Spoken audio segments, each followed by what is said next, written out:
tell us a little bit about why do you feel there's a need for an International Men's Day?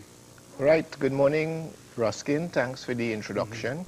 Why I felt there was a need for a Men's Day is that there's a need to improve the image of males in Trinidad and Tobago. All is not well with our men folk. And some of the reasons why I believe that there is this need to improve the image of men is that the high levels of crime in Trinidad, our prisons are overcrowded with young males, and what is wrong with our young men sometimes go through my mind and the minds of my friends, because their best years are spent in prison. We sometimes see on the front pages and the headline of news men involved in drug trafficking, robberies, kidnappings, and various acts of violence. And then I noticed it's not just crime. I noticed too in education. At the university, there has been a declining rate of registration and graduation of young men. And I see this as having social repercussions in the future because we are in an industrial age right now, industrial boom. It's an age of computers. And men, we are asking ourselves, why are there no longer skilled and qualified men? There are so many women now beginning to take the places of men. And this could have a serious impact on men. They will become frustrated because they are no longer the breadwinner in these families. And it's not just education. Even in the family structure, this is at risk too. The family unit is under attack because of the permissiveness in society. I feel that society needs to strongly condemn certain trends like multiple partners in the man-woman relationship. And these deviant family patterns, they are influenced by the North American media, cable, video, cinema. These North American lifestyles project a wrong image of men, which we tend to copy, we tend to mimic. We are mimic men.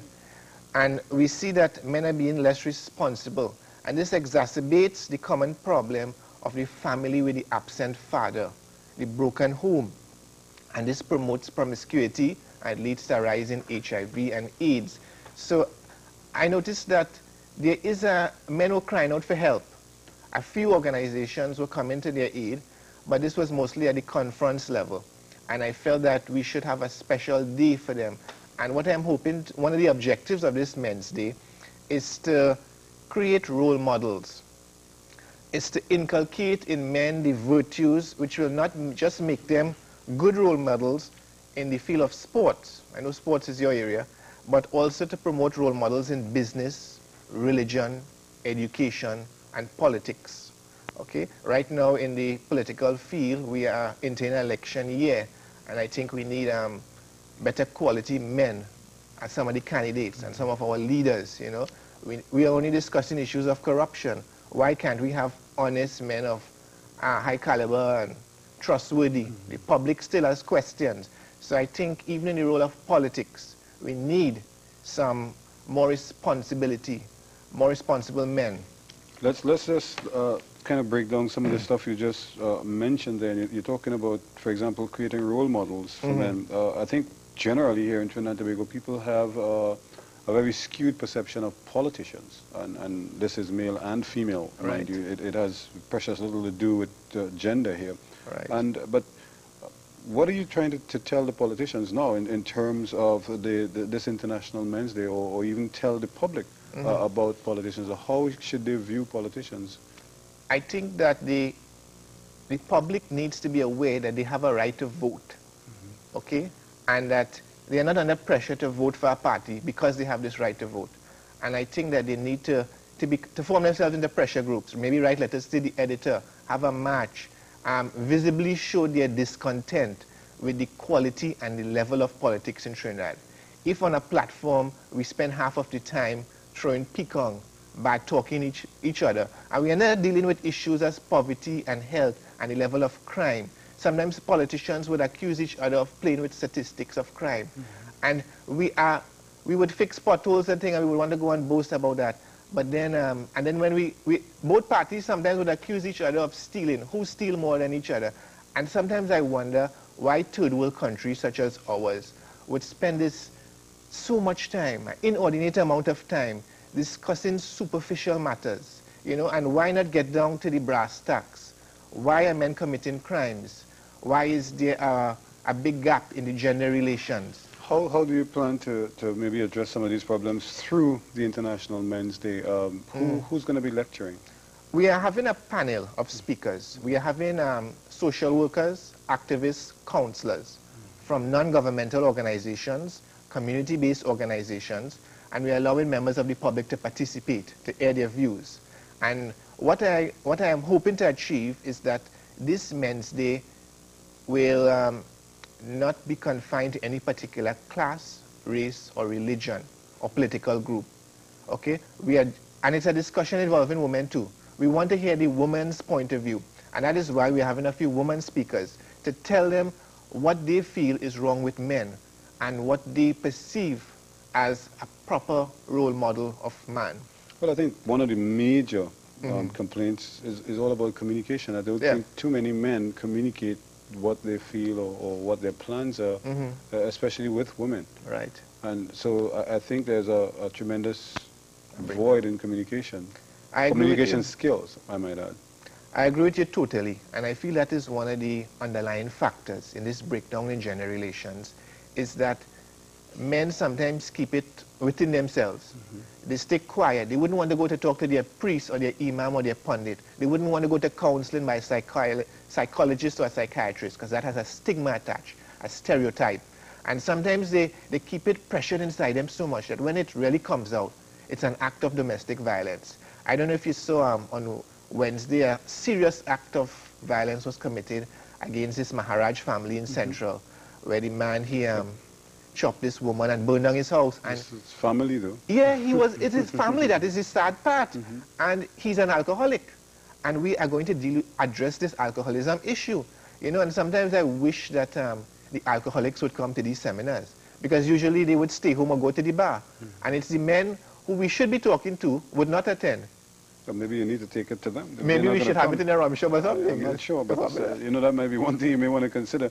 But exactly who are going to be lecturing then, and so what can we expect from them? We are having, I don't want to give away anything right now, but we are having a few grassroots people, social activists, and they would try to be discussing about how they have interacted with men, what are their successes, what are their failures, what we hope to achieve.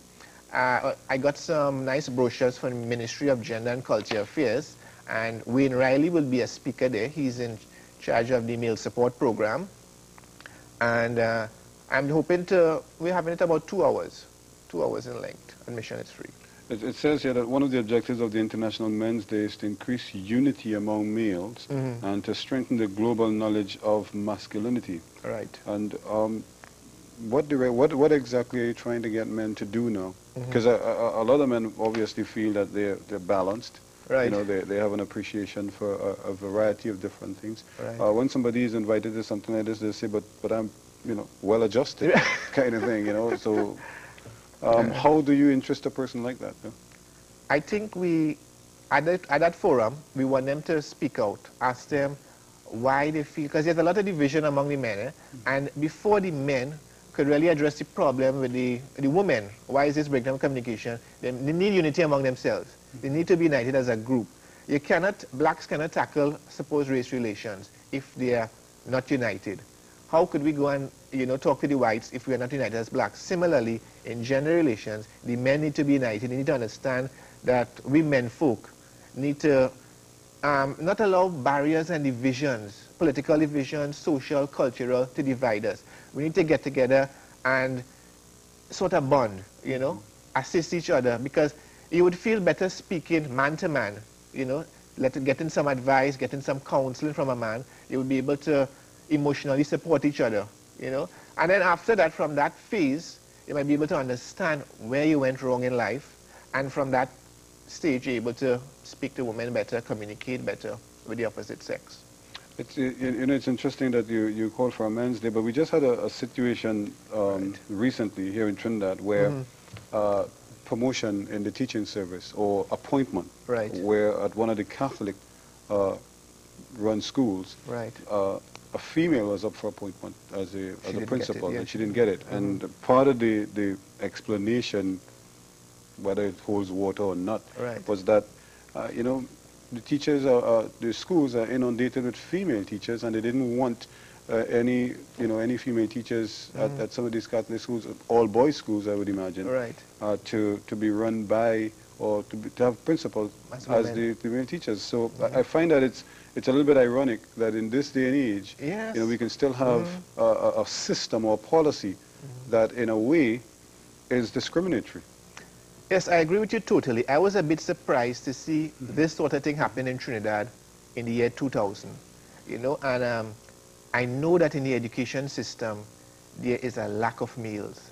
And some of my friends and some of my teachers have been complaining that it is unfortunate that from primary school to secondary school, male students are not exposed to male teachers.